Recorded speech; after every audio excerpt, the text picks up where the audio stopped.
Hello, I'm Tom, and this time we're going to be looking at creating some characters to lead the army.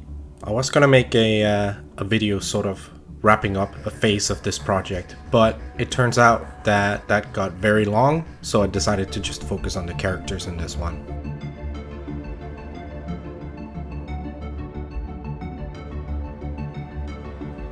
So at this point, I've tested the concept and it works, and I like it, and I very much enjoy it. I did have a few HQ choices to choose from my 40k army, but I found none of them super appropriate. So I have a bunch of models that I can rip apart, and I have a bits box, so I want to create my own instead, for the first ones anyway.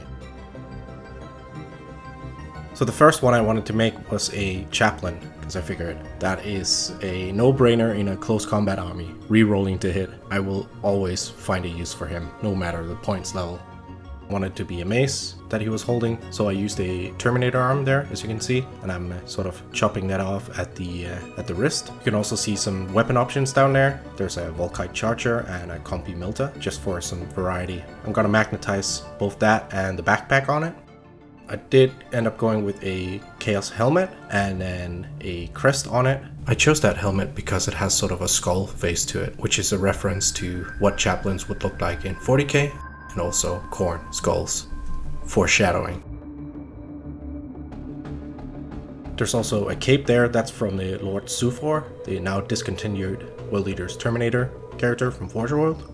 So I tried bending the resin cape with a hairdryer, but it was just too thick. I couldn't do it.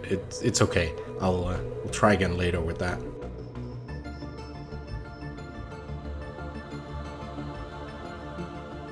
I used some raptor legs or warp talon legs. I did end up changing the feet to some less clawy feet because heresy, and I think it worked out decently well. The mace is a little bit big, but it's okay for characters, I suppose.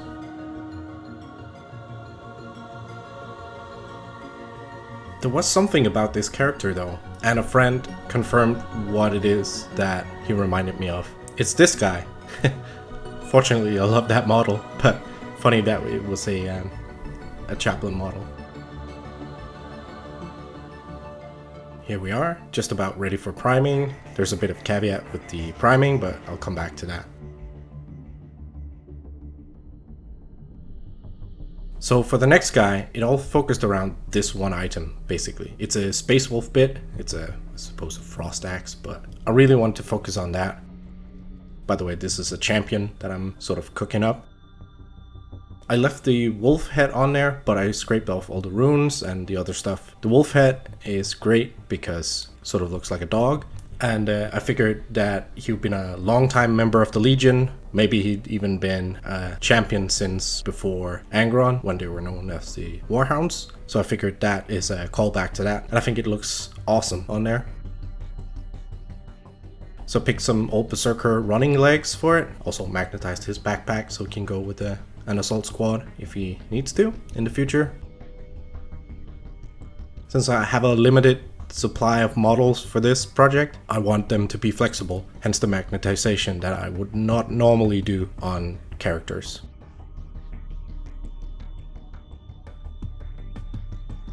So here he is.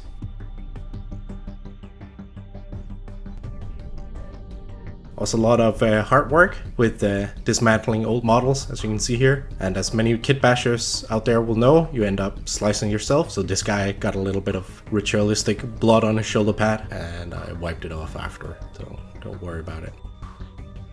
So ready for priming.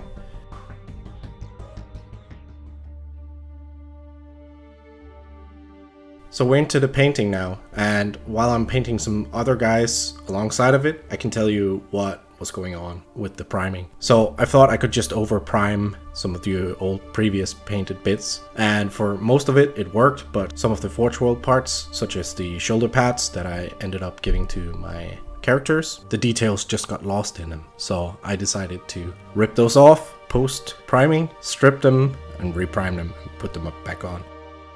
So there was a bit of a delay here. That also gave me a chance to strip some other stuff while I was at it, and that is what the next video will be about, what other things I did alongside of it. And this is sort of happening all at the same time, because that stripping part, that was when I stripped the dreadnought from the previous episode. So other than that, the painting is pretty straightforward. Same scheme as all the rest, just a bit more focus on the weapons, I suppose, and the different options. So I was reading through the old black books from Heresy 1.0, and I came across this bit of information where it says that not all World Eaters will have the Legion iconography on their shoulders. That is actually something you have to earn in that Legion, which helps me out greatly, because I don't have to put transfers or unique shoulders on every single one if I wanted to. So that's fine. But I figured the characters, such as Sergeants and Champion and Consuls and Praetors and stuff, they would definitely have earned the right, and veteran units, so I'll try to mix in some legit shoulder pads and transfers on those guys at least. These guys are pretty much weathered up, good to go with the rest of them, just some basing left to do, and we're done.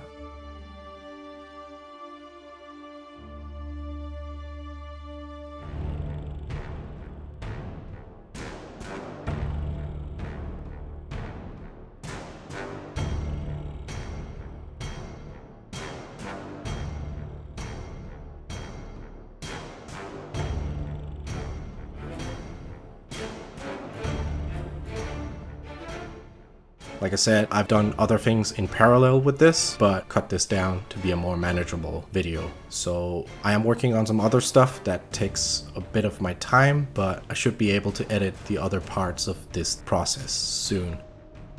I hope you guys enjoyed this little part of the project. There will be more coming. It might be a little bit of a break, but I'll get into that once I've pushed out the other videos. But fear not, plenty more World Eaters will happen. Just a bit of a pause on it. Maybe. Anyway, take care guys. Cheers.